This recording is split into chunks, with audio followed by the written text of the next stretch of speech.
উপস্থিত আছেন অনারেবল জেলা সভাধিপতি পশ্চিম জেলা শ্রী বলাই গোস্বামী মহোদয়, উপস্থিত আগরতলা মিউনিসিপাল কর্পোরেশনের তথা বিধায়ক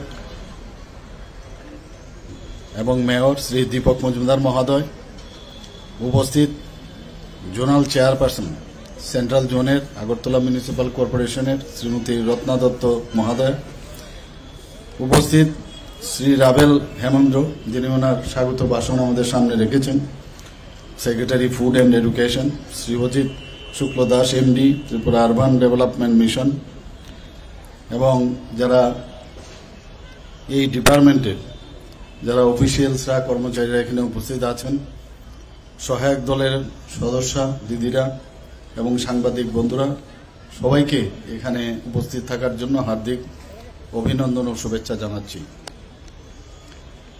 আজকে আমি গত বছর এখানে এসেছিলাম।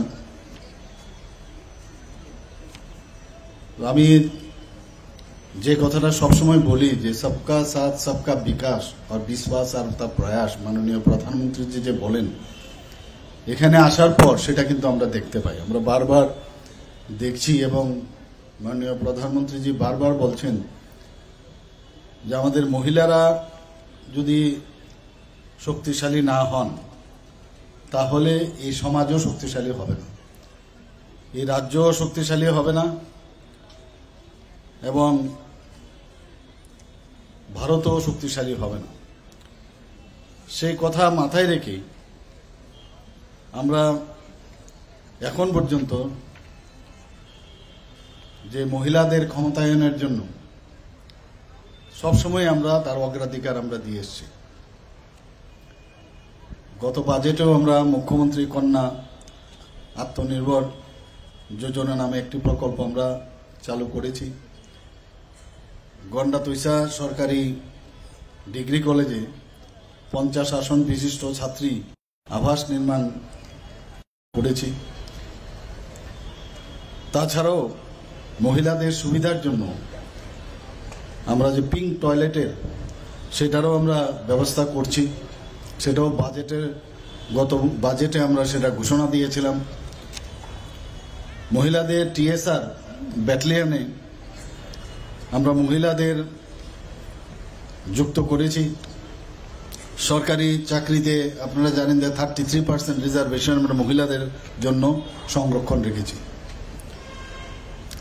আমাদের সারা ত্রিপুরাতে 8টা ডিস্ট্রিক্ট আছে। 8টা ডিস্ট্রিক্টের মধ্যে ওয়েস্ট ডিস্ট্রিক্টে আমরা 2টো মহিলা থানা করেছি, আর বাকি 7টা অর্থাৎ টোটাল 9টা মহিলা থানা করেছি। এবং এই যে মহিলা থানাগুলো সবকটাই কিন্তু মহিলা দ্বারা পরিচালিত। তো অনেকের অনেক সুবিধা হয়, কারণ যারা পুলিশ যারা আছেন তাদের কাছে মহিলারা গিয়ে কিন্তু অনেক সময় খুলে কথা বলতে একটু সমস্যা হয়। এই দিশায় আমার মনে হয় না ভারতবর্ষের কোথাও আছে যে সব ডিস্ট্রিক্টেই মহিলা থানা এইভাবে করা। আমাদের ছোট ডিস্ট্রিক্ট, তারপরেও কিন্তু আমরা 100% বরং 100% প্লাস, যেহেতু এখানে 2টো করেছি, মহিলা থানা আমরা চালু করেছি। শুধু তাই নয়, আমরা সুরক্ষার প্রশ্নে মহিলাদের সুরক্ষার প্রশ্নে হেল্পলাইন চালু করা হয়েছে। এবং এই রাজ্যে ক্ষমতায়নের সবচেয়ে বেশি ভূমিকা পালন করছে ত্রিপুরা গ্রামীণ আজীবন মিশন TRLM। এই প্রকল্পে বর্তমানে রাজ্যে প্রায় 52,460টি SHG গ্রুপ আছে, যার মোট সদস্য সংখ্যা 4.73 লাখ। কাজেই কোথায় আগে ছিল 5 থেকে 4.5, 5 ম্যাক্সিমাম 6, সেই জায়গায় এখন আজকে আমাদের প্রায় 52,460টি সহায়ক দল হয়েছে। রাজ্যে বর্তমানে প্রায় 91,871 জন লাখপতি দিদি অলরেডি হয়ে গেছে। এবং এই TRLM এর মাধ্যমে যেভাবে আমরা গ্রামীণ মহিলাদের আর্থসামাজিক উন্নয়ন করছি, তদ্রূপ আমরা TULM এর মাধ্যমেও শহরে যারা দিদিরা আছেন তাদেরও আর্থসামাজিক উন্নয়ন হোক, সেই দিশায় আমরা কিন্তু কাজ করছি। এখন পর্যন্ত স্বসহায়ক দলের দিদিদের সশক্ত করতে প্রায় 746.8 কোটি টাকার ফান্ড প্রদান করা হয়েছে, যার মধ্যে 2017-18 যদি অর্থবর্ষ আমরা দেখি শুধুমাত্র 32.67 কোটি টাকা দেওয়া হয়েছিল।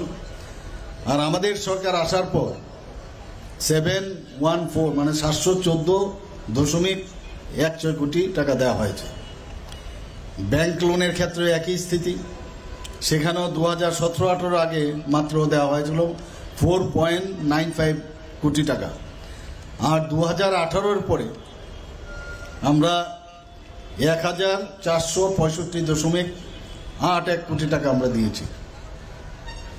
আজকের দিনে দাঁড়িয়ে 3.87 লক্ষ স্বসহায়ক দলের দিদিরা প্রধানমন্ত্রী সুরক্ষা বিমা যোজনায়ও সুরক্ষা পাচ্ছে। 3.14 লক্ষ দিদিরা প্রধানমন্ত্রী জীবন জ্যোতি বিমা যোজনা যেটা আছে তারও সুফল পাচ্ছে। আপনারা নিশ্চয়ই এর মধ্যে জেনেছেন আমাদের স্বসহায়ক দলের যারা মায়েরা আছেন, জনজাতি মায়েরা আছেন, তাদের যে তৈরি রিসা পাচরা এবং আমাদের মাতাবরীর যে সুপ্রসিদ্ধ পেরা জিআই ট্যাগ সেটা পেয়েছে। আজ তার যে ব্যবসা সফল হচ্ছে, শুধু রাজ্যের বাইরেও না বিদেশেও সেই জিআই ট্যাগ যেহেতু পেয়েছে সেটাকে বাইরেও যাওয়ার সুযোগ ঘটেছে। TRLM এর দ্বারা পরিচালিত ক্লাস্টার লেভেলের যে সমষ্টি তার থেকে 7 দিনে যাতে আরও কম মানে লোন দেওয়ার পরে পার্সেন্টেজ কম লাগে, 7 দিনে 7% সুদের ঋণ কেন্দ্রীয় গ্রাম উন্নয়ন দপ্তর কর্তৃক 3টি সর্বোৎকৃষ্ট ব্যবস্থার মধ্যে আমরা পুরস্কৃত হয়েছি। আজকে আমাদের এখানে অনেকগুলো স্টল খুলেছে। আমাদের বোনেরা, মায়েরা, মহিলারা যেভাবে এখানে তাদের প্রোডাক্টস নিয়ে এসছে, এখানে আমাদের সেক্রেটারি মহোদয় বলেছেন যে কি কি জিনিস নিয়ে এই স্টলে এসছে, তাদের উৎপাদিত জিনিসপত্র আপনাদের সামনে আমাদের সামনে আজকে দেখাবে।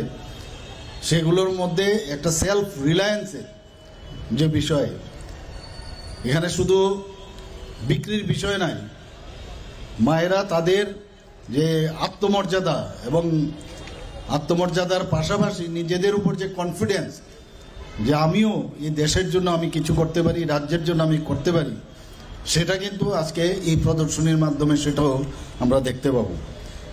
আমরা মাননীয় প্রধানমন্ত্রীজি বারবার বলছেন যাদের কেউ কোনোদিন দেখেননি, বিশ্বকর্মা যোজনার কথাই বলুন, যারা কুমোর, চতুর ইত্যাদি প্রায় 18টা গ্রুপের যদি আমরা কথা বলি কোনোদিন ওনাদের সম্পর্কে কেউ ভাবেননি, সেখানেও প্রায় 13,000 কোটি টাকা মাননীয় প্রধানমন্ত্রী তাদের জন্য একটা প্রকল্প করেছেন। আজকে সব জায়গায় আপনারা দেখুন দেশের মধ্যে একটা শান্তি প্রতিষ্ঠিত হয়েছে।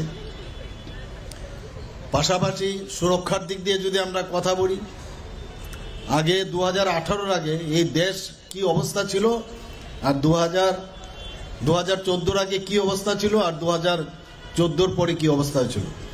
আমি অনেক জায়গায় বলি যে এটা নিয়ে আগামী দিন একটা রিসার্চের বিষয় দাঁড়াবে যে কিভাবে দেশকে এত সুন্দরভাবে একটা জায়গার মধ্যে গিয়ে উনি প্রতিষ্ঠিত করেছেন। আমরা G20 সময় আমরা দেখতে পেয়েছি মাননীয় প্রধানমন্ত্রী যে উচ্চতায় আজকে ভারতবর্ষকে উনি আমাদের দেশের স্থান সুনিশ্চিত করেছেন, সবাই অ্যাপ্রিসিয়েট করছে। আগে কথায় কথায় আমরা দেখতাম পাকিস্তান আমাদের সোলজারদের গলা কেটে আমাদের দেশের মধ্যে ফেলে রাখত, চাইনা আমাদের হাজার হাজার বর্গ কিলোমিটার ওরা দখল করে নিয়েছে, কথায় কথায় চলে আসতো। এখন কিন্তু সেই সুযোগ নেই। আজকে রাফেলের কথা যদি বলেন তো আমাদের এখানে এই রাফেল বিমান আসার পর আমরা এতদিন ধরে ভয় পেতাম যে F-16 আছে ওদের কাছে, আমাদের কি হবে। এবং ইন্ডিজিনাস এখন যে এয়ারক্রাফট থেকে আরম্ভ করে যুদ্ধ সামগ্রীর সমস্ত বিষয় এখন আমাদের একমাত্র প্রধানমন্ত্রীজি উনার যে প্রচেষ্টা এবং উনি যেভাবে আমাদের যারা সায়েন্টিস্টরা আছেন যারা এই বিষয়ে পারদর্শী, যারা ইঞ্জিনিয়ার, যারা এই বিষয়ে জানে, তাদেরকে যেভাবে অনুপ্রেরণা দিয়েছেন তবেই সেটা সম্ভব হয়েছে। এমন কোনো স্তর নেই যে স্তরে আমাদের যে সরকার কেন্দ্রে এবং আমাদের রাজ্যের যে সরকার যে জায়গার মধ্যে আমরা টাচ করি না, সব জায়গার মধ্যে আমরা টাচ করি। সবচেয়ে বড় বিষয় হচ্ছে আমাদের আইন শৃঙ্খলা। ত্রিপুরাতে সারা যতগুলো রাজ্য আছে এর মধ্যে আমাদের ল অ্যান্ড অর্ডার দিক দিয়ে ত্রিপুরা কিন্তু অনেক বেটার। এর মধ্যে অনেকে চেষ্টা করেছে ত্রিপুরাকে অশান্তির পরিবেশ যেন তৈরি করা। আমরা গন্ডা তৈসার কথা বলি। আমরা ধর্মনগরের কাছে যে নর্থের ঘটনা হয়েছিল আপনারা সবাই জানেন, এবং তেলিয়ামুড়া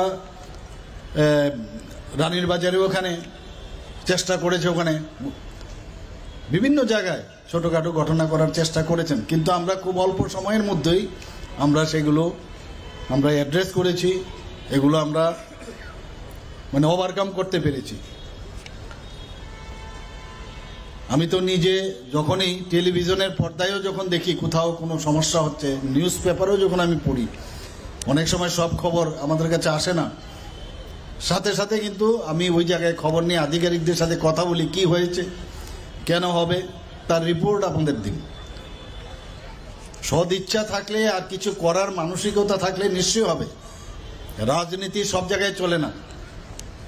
আজকে এখানে আমাদের সরকারি প্রোগ্রাম হচ্ছে, এখানে একটা পলিটিক্যাল পার্টি ওনারা বলছেন ওনাদের কি একটা প্রোগ্রাম আছে এখানে, এই প্রোগ্রামের জন্য আমাদের সরকারি প্রোগ্রাম যেন পিছিয়ে দিই। অদ্ভুত কথা, সরকারি প্রোগ্রাম কি করে পেছব আমরা? কারণ একটার সাথে একটা যুক্ত আছে। আমি বললাম আপনারা দুদিনের জন্য যদি পিছিয়ে দিন তাহলেই তো হয়। বলে না, ওনারা পিছাতে পারবেন না, কিন্তু আমাদের পিছিয়ে দিতে হবে। অদ্ভুত বাইনা। তারপর বলছে যে না, একটা স্কুলের সামনে আমরা করব, আগরতলা সহকারী উমানন্দ স্কুলের সামনে। আর এখানে কি বার? বলো বুধবার। তো বুধবার তো ওখানে স্কুলের ছাত্ররা থাকবে, তো আপনারা কিভাবে ওখানে মিটিং করবেন? এই যে মানসিকতা, যদি রোববার হতো বা ছুটির দিন হতো কোনো সমস্যা নেই, কিন্তু এটাকে নিয়ে রাজনীতি করবেন।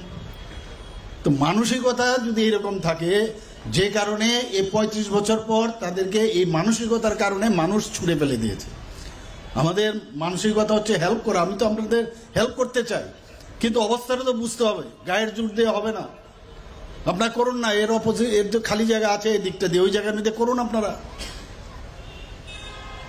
তো এই ধরনের চিন্তা ভাবনা নিয়ে এতদিন ধরে আমরা দেখেছি রাজ্য চালিয়েছে, কিন্তু এখন মানুষ ওনাদেরকে গ্রহণ করে না। কারণ খালি আন্দোলন, জিন্দাবাদ, দিতে হবে, করতে হবে, এই স্লোগান করে করে আমাকে আজকে অনেক সাংবাদিক বন্ধুরা জিজ্ঞেস করেছিল যে ওখানে আন্দোলন করছে। আমি বললাম ওদের তো আন্দোলনেই সারা জীবনে তো আন্দোলন করে আসছে, কাজে ওদেরকে কি বলবো। আর বিধানসভায় যখন আমাদের কোনো তথ্য দিয়ে ওরা প্রশ্ন করে, আর যখন উত্তর দেই তখন কিন্তু রা শব্দ থাকে না। আমরা মানুষের জন্য কাজ করতে চাই। আজকে সবচেয়ে বড় বিষয় হচ্ছে স্ট্যাটিস্টিক্স কি বলছে। পার ক্যাপিটা ইনকাম 2017-18 থেকে, যদি আর্থসামাজিক উন্নয়ন যদি নাই হতো ত্রিপুরাতে, 2017-18তে পার ক্যাপিটা ইনকাম ত্রিপুরাতে 1 লাখ টাকার মতো ছিল। আর আজকে এখানে 2023-24-এ 1,98,379 টাকা হয়েছে। তো সেটা সম্ভব হচ্ছে এখানে মানুষ কাজ পাচ্ছে, মানুষকে ঠিকভাবে কাজ দেওয়া হচ্ছে ডিবিটির মাধ্যমে, স্পষ্টতার সাথে আমরা তাদের ব্যাংক অ্যাকাউন্টে দিচ্ছি। আগে মিডলম্যান ছিল, সেখানে মাঝখানে টাকা অনেকের কাছে পকেটে চলে যেত, সেই ব্যবস্থা এখন নেই। কাজে এখানে বলা যায় যে গত 6 বছরে প্রায় ডাবল পার ক্যাপিটা ইনকাম আমাদের ত্রিপুরা রাজ্যে হয়েছে, এবং সেকেন্ড হাইয়েস্ট ত্রিপুরার নর্থ ইস্টের মধ্যে আমাদের এই পার ক্যাপিটা ইনকাম এই ত্রিপুরাতে বেড়েছে। গ্রস স্টেট ডোমেস্টিক প্রোডাক্ট জিএসডিপির কথা যদি বলি, 2013-14-তে 25.59 করোড় ছিল, আর এখন 2023-24-এ 82.82 কোর হয়েছে। সেখানেও জিএসডিপির কথা যদি আমরা বলি, ত্রিপুরাতে second highest in north eastern states আমরা এখানে আছি। CAGR compound annual growth rate যদি দেখি ত্রিপুরাতে 12.93% এখানে বেড়েছে এখানে। তো সব দিক দিয়ে আমরা, যেহেতু যারা এখানে দিদিরা আছে, লাখপতি দিদি হয়েছে, আপনারা জানেন কত লাখপতি দিদি ত্রিপুরাতে বানিয়েছেন। মাননীয় প্রধানমন্ত্রীজি বলছেন যে উনাদেরকে আরও যা যা দরকার, আমাদের বোনেদের, মায়েদের, মহিলাদের যদি আরও কিছু করতে হয়, সশক্তিকরণের বিষয় যদি দাঁড়ায়, সেটাও আমরা আগামী দিন আমরা করব এবং সেই দিশায় আমরা কাজ করছি। আমরা এখানে কিছুদিন আগে সরস মেলাতে আমি গিয়েছিলাম এবং বেশ যারা আমাদের এসএইচজি গ্রুপের মহিলারা আছেন, এবার ভালো বিক্রি হয়েছে সেখানে। গত বছর থেকেও এবার কয়েক গুণ বেড়েছে সেখানে। যে আমি মনে করি যে এই ধরনের যে স্লোগান এখানে দেওয়া হয়েছে, ত্রিপুরার বিকাশ, শহরী দিদিদের প্রয়াস, এটা আমার মনে হয় সত্যিকারের অর্থেই এটা প্রযোজ্য এবং আগামী দিন এটাকে সামনে রেখে আমাদের মায়েদেরকে নিয়ে আমরা সামনের দিকে এগুতে চাই এবং যে কোনো সমস্যা আমাদের কাছে সমাধান আছে এবং নিশ্চয়ই আমরা সেই সমাধান আমরা করব। এখানে যারা যারা স্টল নিয়ে বসছেন, আমাদের শুধু মায়েরা বা বোনেরাই আসেননি, এখানে যারা এসছেন আমাদের বিভিন্ন ডিপার্টমেন্টেরও স্টল এখানে খোলা হয়েছে।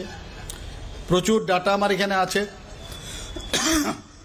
সম্পূর্ণা ক্যান্টিন, এখানে যারা সম্পূর্ণা ক্যান্টিনের সাথে ত্রিপুরা শহরী আজীবন মিশনের অন্তর্গত সম্পূর্ণা ক্যান্টিন, বিভিন্ন যেখানে আমাদের সরকারি বা বেসরকারি জায়গায় তারা নিজেদের খাবার বানিয়ে সেখানে পরিবেশন করছেন, অত্যন্ত একটা ব্যতিক্রমী আমি মনে করব এবং সেইভাবেই আর্থসামাজিক উন্নয়ন আমাদের মায়েদের হচ্ছে।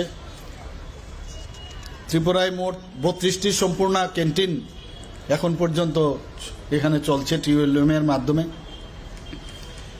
এবং এতে এদের জীবিকা নির্বাহ চলছে। প্রায় 265 জন এই দলের সদস্য আছেন এখানে এবং Sebashree elderly care and child care service, যেখানে শহরে যারা শিশু এবং প্রবীণ যারা আছেন তাদের স্বাস্থ্য যাতে পরিচর্যার অভাব না হয় তার জন্য আমাদের এই মহিলারা যারা আছেন এই Sebashree elderly care and child care service একটা এখানে করছেন এবং যে আমি বললাম শিশু ও প্রবীণদের সাহায্য করছেন।